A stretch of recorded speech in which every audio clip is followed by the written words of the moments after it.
All right, here are the implements. This is a 72-inch finishing mower. It looks to be in really nice condition.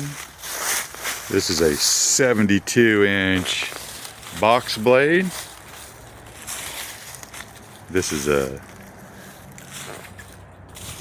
adjusting some sort of blade. This right here is your rear kind of lift forks, I guess. You got your boom. Man, this is a big one. And then that's a nice hair.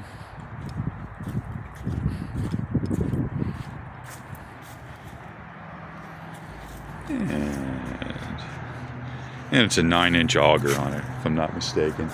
All right, I'll take one more quick walk through so you can see everything. All right, hope you win it at the auction. Good luck, happy bidding.